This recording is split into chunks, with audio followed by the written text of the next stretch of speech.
Hello, everyone. In today's session, I'll talk about 7 QC tools. They're also known as 7 problem-solving tools. The basic idea behind using these tools is to gather meaningful data and using opinions in decision-making process. So let's look at these 7 QC tools one by one. So for instance, if you look at the first tool, which is cause and effect diagram, which is also known as Ishikawa diagram, or fishbone diagram. The why do we use this? Basically, when you need to identify the root causes of a problem and what are the sub causes or root cause of a problem, then you may use cause and effect diagram to investigate issue. And for developing a meaningful cause and effect diagram, you need to develop this in a brainstorming environment. Whereby the second tool, which is scatter diagram, is basically used to identify the relationship of two variables. So for instance, if you would like to see the effect of one factor over other factor, whether this is positive relationship or negative relationship, or there's no relationship between two variables, then you might use a scatter diagram. Third tool is called check sheet. Check sheet is basically help us to get quick data, right? So if you'd like to get the quick data to make decision, right, and you'd like to identify the most recurring problems, then you can use the check sheets. The fourth tool here is Pareto diagram. Pareto diagram is to use and basically to identify the major problems out of many. So for instance, you might have got many issues, you might have got many factors, but there are some factors which are playing very vital role in a problem, right? So this helps us identify the major contributors to the problems and try to ignore the trivial one. Histogram. The next tool is histogram, which is basically used to identify the frequency of variables. So this would help us identify that, all right, on our bar graph, which area needs improvement or which area need to be identified as the most interesting for managers to look for. I'll discuss this in greater detail. Flowchart is basically used to understand the mass in a process, right? So it helps us understand all the tasks involved in a process, and unless you understand each step in a process, you cannot improve anything, right? So flowchart provides this opportunity to understand a complex process. The seventh tool is control charts. Control charts are widely used for understanding the the common causes of variation or special causes of the variation. All right, so let's look at each tool one by one. So first tool is cause and effect diagram.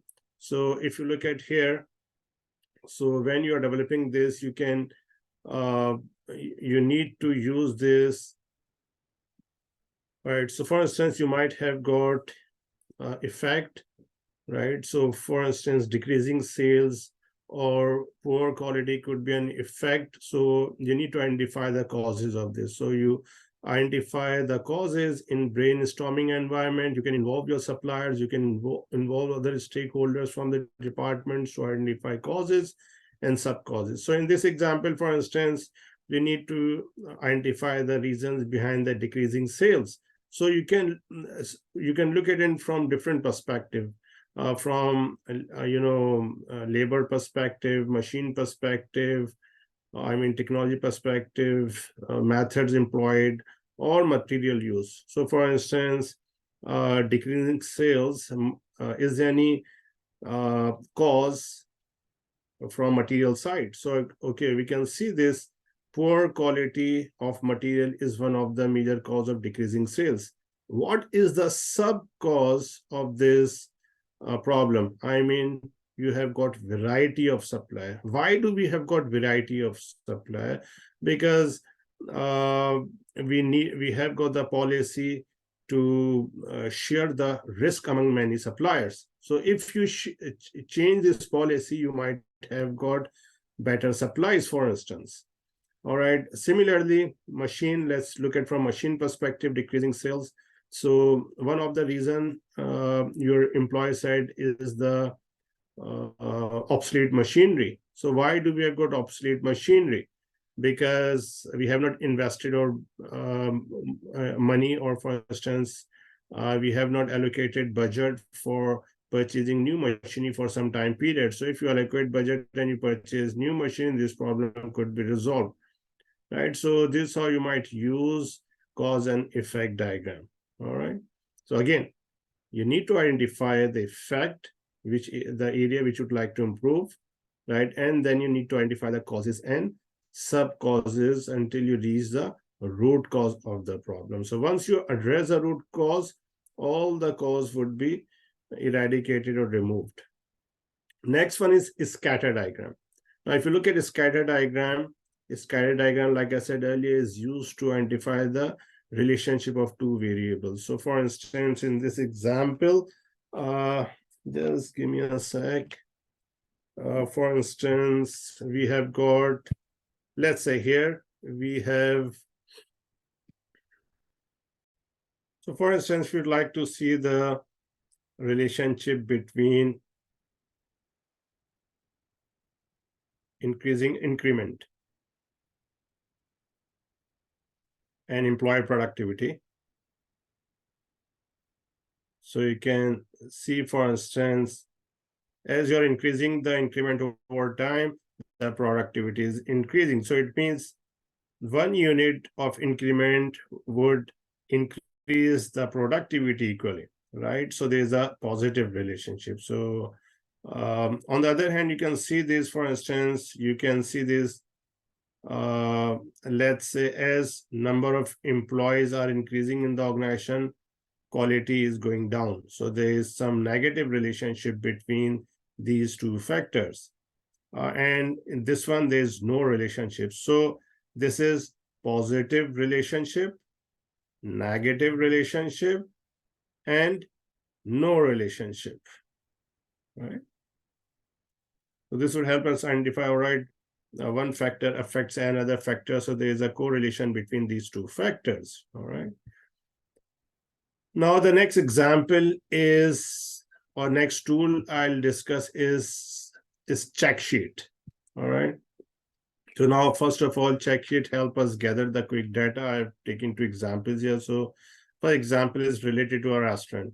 So I have taken certain factors to measure the performance of my restaurant. That is any area which needs improvement.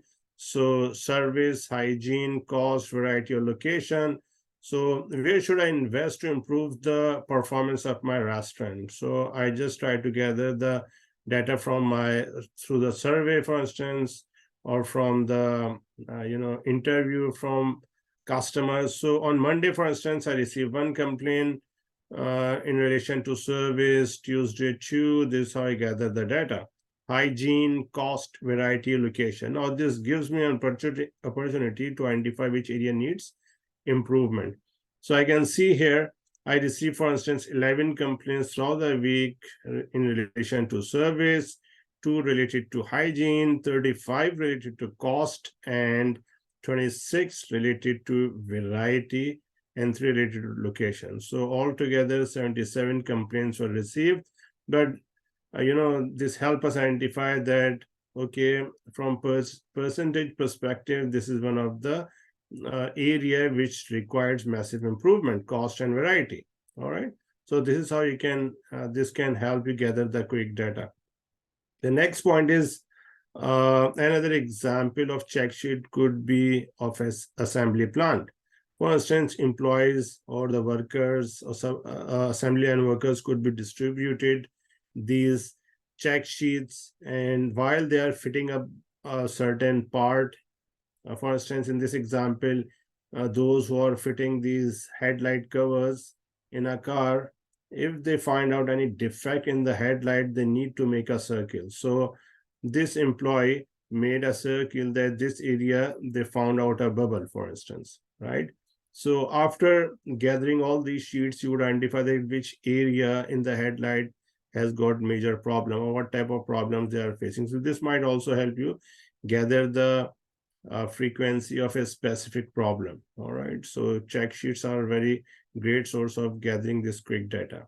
So let's look at the another tool, which is known as Pareto diagram. Pareto diagram is also is based on 2080 rule, right? So basic idea is that 20% problems, or a little portion part of the organization, right, has got major impact on the whole organization, whereby 80%, for instance, if you look at from the marketing perspective, 20% problem, 20% products might have got 80% of revenue, whereby 80% products might have got only 20% of revenue generated, right? So there are few products which have got huge impact on the whole organization. Instead of equally dividing your attention, you should focus on those which are playing very critical part for your success. So here, if we take the previous example of a restaurant and we fit it here,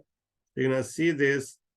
It gives us very clear picture, right? So let's say, for instance, cost, right? So it has got around 45%, right, of the total problems you received. And then you have got this D variety, right? So which is around 34% of all the problems, right? So if you look at here, 45%, right? So you can also take the cumulative of this, or 34%. You can easily see here that if you resolve these two problems, around 79% problems of your organization would be resolved. So one thing we need to bear this in mind: as a manager, we have got constrained resources, we have got shortage of resources, right? So we need to identify those areas which could give more output, right? So if you invest in these two areas and ignore these three for a while, right, you can get a lot of return for the organization, right? So only 20% investment in this area could get you around 80% return. All right. So this is the main idea behind the Pareto diagram. So the next tool is histogram, right? So if you look at histogram help us understand the frequency of variables. If you look at here, the example I have taken, for instance, so we need to identify which shoes is being sold out most, or people purchase most. So we could invest or improve that area. So for instance, you can see this when you conducted survey, right? So around 50% respondents, they wear this size. So this is a range here. So this range, right, you can see this customers are most basically 123 to 124. So if you improve, or if you put your resource in this area, if you produce this product more, right, your sales would be higher. Similarly, for instance, if you are using this to identify the problem in a certain area, you can also use the tallies to place the data here to identify the frequency of variables. All right. So this might help us identify that, all right, which area or which specific range needs improvement or support of the organization. All right. The next one is flowchart. Unless you understand the process, you can't improve this, right? So a flowchart gives us opportunity to identify the mass in a system, understand the process. So these are the legends we commonly use to develop the flowchart. So we have got this, the ellipse, which is basically denotes start and end. Then we have got this parallelogram, basically, which is used to identify the, so yes, this is rectangle, which is basically denotes operations and tasks. Generally, if you're going to look at the flowchart legends, people might use this the parallelogram or this rectangle to denote operations or input of the information. If you look at here, the parallelogram looks like this. So I just try to make it simpler, and I'm using this, the rectangle here to denote operation. Then we have got this rhombus, which basically identifies it as decision-making point or inspection. Then we have got this arrow, which identifies the flow of direction. And then we have got this connector, right? So for instance, here, if you look at the example, we try to understand, or we try to define the process of customer order. So we receive the order, right? So you can see this ellipse here. We entered this in the system, right? Then we check the credit. The credit is available. Yes, we're going to inform our warehouse to accumulate the order and deliver the goods to the customer, and the this activity is over.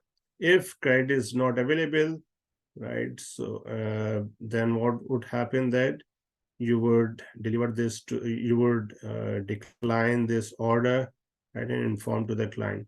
So one area which help us understand this flowchart is to make it more leaner. So you can identify that, all right, is there any activity which need to be removed to make it more sensible? So for instance, when you receive the order, right, so system automatically might check the credit, right? So instead of somebody else checking the credit, so when somebody enters the order, it automatically checks the credit, right? So when you're entering this, it might give you the information whether this is the credit is available or not. So you don't need to enter something. Or for instance, when you receive the order, you receive using certain technology. I mean, you receive the order through the barcode. When the barcode was entered, or barcode was basically scanned, so it might immediately give you the information whether this customer has got any credit available or not. All right. So you can further narrow this down to make it more sensible and more leaner. All right, the next tool I would like to talk about is control chart. All right, guys, the control chart is basically help us identify the special causes and normal causes of variation. Now, in this example, for instance, this is upper control limit, this lower control limit, and this is the target or nominal value, for instance. And for instance, we outsource our transportation activities to a supplier, and we are trying to check their performance, for instance. So day one, so ideally they should arrive our warehouse at 6 o'clock, but they can arrive there as late as 6:30 and as early as 5:30, right? If they come after 6:30, then this would create a mess in the warehouse, or it would create problem for management of the goods. Or if it comes early, it might cause some security problems in the warehouse, right? So that's why you develop this range. So the first day, this logistics service or this transporter was on time, but on other day it came late, right? Or it the beyond what is acceptable limit. So you try to discipline supplier, you try to give them a warning, then they came close to the target time, then again next day target time, and suddenly they came a bit early next day, right? So one thing I would like to say, although these are the normal causes of variation, don't need to worry about, but whenever you see a sharp incline or sharp decline, this is a point of worry for managers. So you try to, because it's a very simple control chart, but when there is a sharp decline or sharp incline, you need to keep an eye on that process as well. Now, for instance, you receive certain reports of different suppliers. For instance, you need to shortlist a supplier. So supplier A, supplier B, supplier C, D, and E. So which supplier is better? For instance, you need to choose between these suppliers. So if you look at this control chart, right? So this is within the range, within the acceptable limits, right?